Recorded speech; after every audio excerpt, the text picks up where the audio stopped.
Hello students, thank you so much for clicking on this video. Welcome to our channel Physics Classes by Modit. Before start, please do subscribe and press the notification bell. Thank you. So बच्चों इस video में हम discuss करेंगे electric field के बारे में। तो बच्चों लास्ट वीडियो में हमने कुलाम्स लॉ देखे थे। कुलाम्स लॉ में क्या होता है, जैसे कोई भी दो चार्जेस होते हैं, ठीक है, मान लो दो पॉजिटिव चार्जेस हो गए या दो नेगेटिव चार्जेस हो गए, एक पॉजिटिव हो गया या एक नेगेटिव हो गया। तो कोई भी दो चार्जेस जब पास पास में आते हैं तो दोनों के बीच में क्या होता है, दोनों के बीच में या तो अट्रैक्शन होता है या फिर क्या होता है, रिपल्शन करता है। वो डिपेंड करता है दोनों का नेचर कैसा है। अब जैसे ये दोनों चार्जेस है, ये दोनों सेम चार्जेस है, तो ये एक दूसरे को क्या करेंगे, रिपेल करेंगे। ठीक है, ये दोनों भी सेम चार्जेस है तो एक दूसरे को क्या करेंगे, रिपेल करेंगे। ये पॉजिटिव है ये नेगेटिव है तो ये एक दूसरे को क्या करेंगे, अट्रैक्ट करेंगे। तो बच्चों दो चार्जेस के बीच में जो इंटरेक्शन होता है उसको कैलकुलेट करने के लिए जो कुलाम्स लॉ होता है वो क्या होता है, सफिशिएंट होता है। ठीक है, हम कुलाम्स लॉ के थ्रू ये कैलकुलेट कर सकते हैं कि वही दोनों चार्जेस के बीच में क्या फोर्स काम कर रहा है। ठीक है, तो फिर जो इलेक्ट्रिक फील्ड है उसके कॉन्सेप्ट की क्या जरूरत है, हम इलेक्ट्रिक फील्ड को हमें क्यों पढ़ना पड़ रहा है, what is the need of electric field. ठीक है, तो बच्चों कोई भी दो चार्जेस है उन दोनों के बीच में किस तरीके से फोर्स लग रहा है, ठीक है, वो दोनों चार्जेस एक दूसरे को टच भी नहीं कर रहे हैं, फिर भी दोनों चार्जेस एक दूसरे के चार्ज की प्रेजेंस को कैसे पता कर रहे हैं, इस इन दोनों क्वेश्चंस का आंसर जानने के लिए हम क्या पढ़ते हैं, इलेक्ट्रिक फील्ड पढ़ते हैं। तो बच्चों इलेक्ट्रिक फील्ड का जो कॉन्सेप्ट है उसके अकॉर्डिंग देखो क्या होता है, कोई भी जो चार्ज होता है वो अपने चारों तरफ अपने सराउंड में एक फील्ड क्रिएट करता है। जैसे मान लो मैं एक प्लस चार्ज ले रहा हूं तो ये अपने सराउंड में क्या करता है, एक फील्ड जनरेट करता है। ठीक है, इस फील्ड को हम क्या कहते हैं, इलेक्ट्रिक फील्ड कहते हैं। क्या कहते हैं, इलेक्ट्रिक फील्ड कहते हैं। ठीक है बच्चों, अब ये देखो सबसे पहला जो लेक्चर था अपना इलेक्ट्रिक चार्ज का उसमें बताया भी था कि जो स्टैटिक चार्ज होता है उसकी वजह से इलेक्ट्रिक फील्ड प्रोड्यूस होती है और जो चार्ज मोशन में होता है उसकी वजह से इलेक्ट्रिक फील्ड और मैग्नेटिक फील्ड दोनों प्रोड्यूस होती है। तो बच्चों स्टैटिक चार्ज है वो अपने चारों तरफ एक फील्ड क्रिएट करता है जिसे हम क्या कहते हैं, इलेक्ट्रिक फील्ड कहते हैं। अब इस फील्ड के अंदर अगर मान लो कोई एक चार्ज आ गया, कोई भी एक चार्ज आ गया, तो वो चार्ज क्या करेगा, इस चार्ज को फील करेगा। ठीक है, जैसे ही कोई दूसरा चार्ज मान लो प्लस चार्ज ही आ गया, तो ये प्लस चार्ज जैसे ही इसकी फील्ड में आ गया तो इसको फील होगा कि यहाँ पर कहीं पर एक दूसरा चार्ज प्रेजेंट है। ठीक है, तो ये प्रेजेंस को शो करने के लिए, ठीक है, दोनों के बीच के इंटरेक्शन को शो करने के लिए हम क्या पढ़ते हैं, इलेक्ट्रिक फील्ड का कॉन्सेप्ट है जो हम पढ़ते हैं।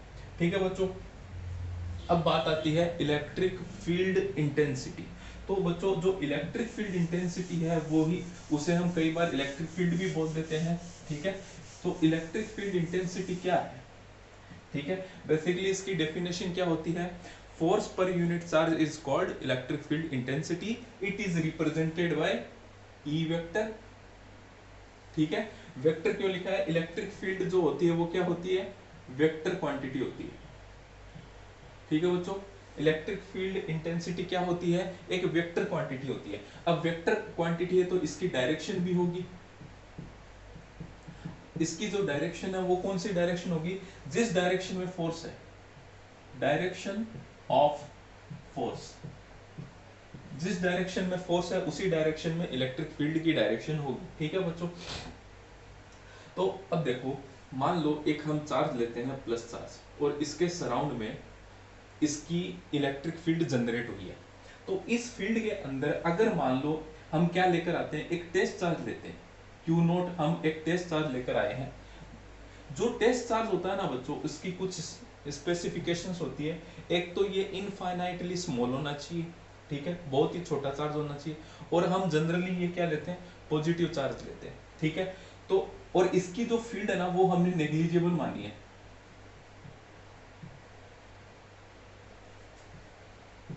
इसकी जो फील्ड है वो हमने नेग्लिजिबल मानी है, यानी इसकी कोई इलेक्ट्रिक फील्ड नहीं है। तो इस पॉजिटिव टेस्ट चार्ज को, ठीक है, ये क्या है, टेस्ट चार्ज है। ठीक है, इस पॉजिटिव टेस्ट चार्ज को हम इसकी फील्ड में लेकर आए हैं। तो जैसे ही हम इसकी फील्ड में लेकर आएंगे तो ये जो चार्ज है ना, ये इसके ऊपर क्या करेगा, ये इसके ऊपर फोर्स लगाएगा। ठीक है, क्यों? क्योंकि जैसे ये इसकी फील्ड में आएगा तो इसको कुछ ना कुछ या तो अट्रैक्शन फील होगा या रिपल्शन फील होगा, यानी ये चार्ज जो है, पहले से जो चार्ज है वो इसके ऊपर क्या लगाता है? फोर्स लगाता है। ठीक है, तो इस फोर्स को ही हम क्या कहते हैं? इलेक्ट्रिक फील्ड कहते हैं। किसकी? इसकी। यानी जैसे ही दूसरा चार्ज आएगा तो दूसरा जो चार्ज है वो पहले वाले चार्ज को क्या करेगा? फील करेगा कि भाई यहाँ से पहले से कोई चार्ज है। तो ये चार्ज क्या करता है? जो जो चार्ज आता है, जो दूसरा चार्ज आता है, उस पर क्या लगाता है? फोर्स लगाता है। ठीक है, ये अट्रैक्टिव भी हो सकता है और रिपल्सिव भी हो सकता है, वो डिपेंड करता है दोनों का नेचर कैसा है। ठीक है, तो जैसे ये टेस्ट चार्ज आएगा ये उसके ऊपर क्या लगाएगा? फोर्स लगाएगा। तो first force per unit charge is called electric field intensity. इसको हम लिखते हैं ई वेक्टर से। E vector is equal to F upon Q nought. F पे भी क्या लगेगा? वेक्टर लगेगा। अगर मान लो मैं यूनिट चार्ज यानी क्यू नोट को मैं अगर 1 लिख दूं तो क्या आएगा? E vector is equal to F vector.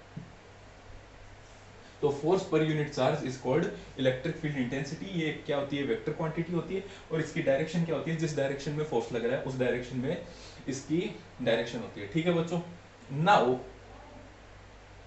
ये तो हो गया इलेक्ट्रिक फील्ड। अब देखो इसकी यूनिट देख लेते हैं, इसकी यूनिट क्या होती है। तो बच्चों इसकी यूनिट होती है फोर्स। फोर्स की यूनिट होती है, हम जानते हैं, न्यूटन। और चार्ज की यूनिट होती है कूलम। तो इलेक्ट्रिक फील्ड इंटेंसिटी की यूनिट होगी न्यूटन पर कूलम। नाउ इसकी डायमेंशन क्या होगी? डायमेंशन होगी फोर्स की क्या होती है बच्चों? m1 l1 t minus 2। और चार्ज की होती है a1 t1। ठीक है, तो m1 l1 t minus 3 a minus 1। क्यों? क्योंकि ये a1 ऊपर जाके a माइनस का 1 हो जाएगा और t1 ऊपर जाके t माइनस 1 होगा। t माइनस 2 पहले से ही है तो t माइनस 2 माइनस 1 क्या हो गया? माइनस 3। तो ये हो गई इसकी डायमेंशन होगी। बच्चों एक इसकी यूनिट और होती है जो कि होती है वोल्ट पर मीटर। ठीक है, याद रखना ये जब हम पोटेंशियल पढ़ते हैं तब ये यूनिट आ जाएगी। तो इलेक्ट्रिक फील्ड की एक यूनिट और होती है वोल्ट पर मीटर यूनिट होती है। ठीक है बच्चों, तो ये हो गई इसकी यूनिट, ये हो गई डायमेंशन। अब हम देखते हैं कि इलेक्ट्रिक फील्ड के अंदर जो पॉजिटिव चार्ज अगर प्रेजेंट हो तो उस पर फोर्स किस तरीके से लगता है, और इलेक्ट्रिक फील्ड के अंदर अगर नेगेटिव चार्ज हो तो उसके ऊपर फोर्स किस तरीके से लगता है। चलिए, तो देखो मैं यहाँ पर एक इलेक्ट्रिक फील्ड क्रिएट कर रहा हूँ। ठीक है, इलेक्ट्रिक फील्ड क्या होती है? एक इमेजिनरी है। ठीक है, ये हमने इमेजिनेशन किया है कि चार्ज के चारों तरफ एक फील्ड क्रिएट होती है। ठीक है बच्चों, तो जैसे मैं ये इलेक्ट्रिक फील्ड मैंने क्रिएट करी है। ठीक है, ये एक इलेक्ट्रिक फील्ड। ठीक है, अब इस किसी इलेक्ट्रिक फील्ड के अंदर पॉजिटिव चार्ज पर फोर्स किस तरीके से लगता है, किस डायरेक्शन में लगता है, और इलेक्ट्रिक फील्ड के अंदर नेगेटिव चार्ज पर फोर्स किस तरफ लगता है, किस डायरेक्शन में लगता है, ये हम कॉन्सेप्ट समझते हैं। तो बच्चों ये इलेक्ट्रिक फील्ड हो गया। इलेक्ट्रिक फील्ड के अंदर मान लो ये पॉजिटिव चार्ज है, ये प्लस क्यू चार्ज है। अब इस प्लस क्यू चार्ज पर डायरेक्शन क्या होगी फोर्स की? ठीक है भाई, फोर्स तो हम निकाल सकते हैं, कहां से निकालेंगे? अभी हमने फॉर्मूला पढ़ा है, E equal to F vector upon Q. तो एफ वेक्टर क्या आ जाएगा? Q into E. तो इस तरीके से हम फोर्स निकाल सकते हैं। तो जैसे ही अगर किसी इलेक्ट्रिक फील्ड के अंदर अगर पॉजिटिव चार्ज होता है तो पॉजिटिव चार्ज के ऊपर इलेक्ट्रिक फील्ड की डायरेक्शन में ही फोर्स लगता है। F vector is equal to Q into E vector. ठीक है बच्चों, और अगर इलेक्ट्रिक फील्ड है, ठीक है, और इलेक्ट्रिक फील्ड के अंदर अगर नेगेटिव है, अब बच्चों यहाँ पर इलेक्ट्रिक फील्ड की डायरेक्शन तो इस तरफ है, और अगर नेगेटिव चार्ज आ जाता है, अगर कोई माइनस क्यू चार्ज है, तो उस पर इलेक्ट्रिक फील्ड की अपोजिट डायरेक्शन में फोर्स लगता है, जो कि होता है F is equal to minus Q into E vector. अब बच्चों ये माइनस साइन यहाँ पे क्यों आया? माइनस साइन इसलिए आया है क्योंकि इलेक्ट्रिक फील्ड की डायरेक्शन और फोर्स माइनस क्यू पर जो फोर्स लग रहा है उन दोनों की डायरेक्शन क्या है? एक दूसरे के अपोजिट है। अपोजिट डायरेक्शन होने की वजह से ये नेगेटिव साइन आया है। ठीक है बच्चों, तो ये अगर पॉजिटिव चार्ज होता है तो फोर्स की डायरेक्शन इलेक्ट्रिक फील्ड की डायरेक्शन में होगी, और अगर नेगेटिव चार्ज है इलेक्ट्रिक फील्ड के अंदर तो फोर्स की डायरेक्शन इलेक्ट्रिक फील्ड लाइंस की डायरेक्शन के अपोजिट डायरेक्शन में होगी। अब नेक्स्ट हम देखते हैं पॉजिटिव चार्ज की वजह से फील्ड किस तरफ होती है और नेगेटिव चार्ज की वजह से फील्ड किस तरफ होती है। तो बच्चों जो पॉजिटिव चार्ज होता है उसकी वजह से जो इलेक्ट्रिक फील्ड होती है वो आउटवर्ड्स होती है,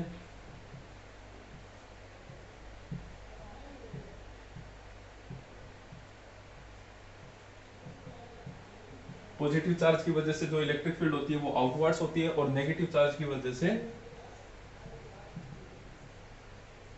इनवर्ड्स होती है।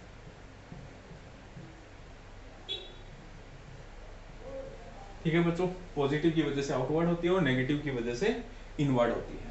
तो बच्चों ये है आपका इलेक्ट्रिक फील्ड का कॉन्सेप्ट और इलेक्ट्रिक फील्ड इंटेंसिटी, ठीक है, जिसका फॉर्मूला, जिसकी यूनिट डायमेंशन और ये कॉन्सेप्ट हमने समझा है। आई होप बच्चों आपको ये वीडियो अच्छा लगा हो। अगर अच्छा लगा है तो प्लीज इसे लाइक करें, अपने फ्रेंड्स के साथ शेयर करें। Thank you, take care.